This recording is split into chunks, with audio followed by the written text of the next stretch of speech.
اعوذ باللہ من الشیطان الرجیم پناہ مانگتا ہوں میں اللہ کی شیطان مردود سے۔ بسم اللہ الرحمن الرحیم شروع اللہ کا نام لے کر جو بڑا مہربان نہایت رحم والا ہے۔ والسماء ذات البروج واليوم الموعود وشاهد ومشهود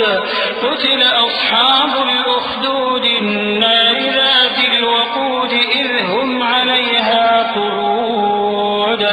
وهم على ما يفعلون بالمؤمنين شهود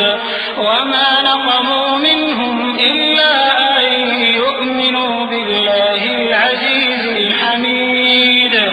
الذي له ملك السماوات والأرض والله على كل شيء شهيد۔ آسمان کی قسم جس میں برج ہیں اور اس دن کی جس کا وعدہ ہے، اور حاضر ہونے والے کی اور اس کی جس کے پاس حاضر ہوتے ہیں کہ خندقوں والے ہلاک کر دیے گئے، یعنی آگ کی خندقیں جس میں ایندھن جھونک رکھا تھا، جبکہ وہ ان کے کناروں پر بیٹھے ہوئے تھے اور جو ظلم وہ اہل ایمان پر کر رہے تھے ان کا نظارہ کر رہے تھے، اور ان کو مومنوں کی یہی بات بری لگتی تھی کہ وہ اللہ پر ایمان لائے تھے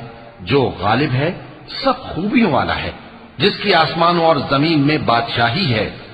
اور اللہ ہر چیز سے واقف ہے۔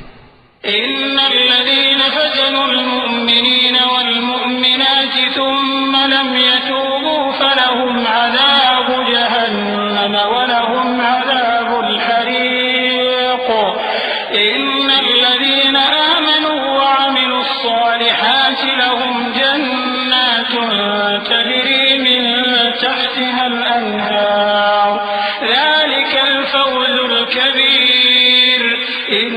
بطش ربك لشديد إنه هو يبدئ ويعيد وهو الغفور الودود ذو العرش المجيد فعال لما يريد۔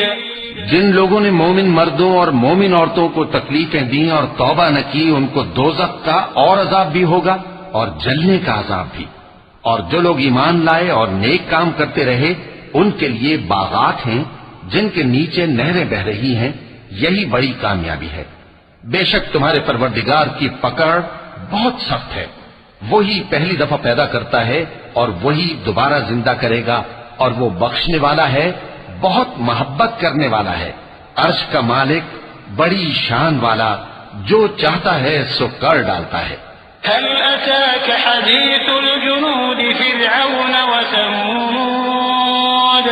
بل الذين كفروا في تكذيب والله من ورائهم محيط بل هو قرآن مجيد في لوح محفوظ۔ بھلا تم کو لشکروں کا حال معلوم ہوا ہے، یعنی فرعون اور سمود کا؟ اصل بات یہ ہے کہ کافر مستقل جھٹلانے میں لگے ہیں، جبکہ اللہ بھی ان کو ہر طرف سے گھیرے ہوئے ہے۔ یہ کوئی معمولی کلام نہیں بلکہ یہ قرآن عظیم الشان ہے، لوح محفوظ میں لکھا ہوا۔ صدق اللہ العظیم۔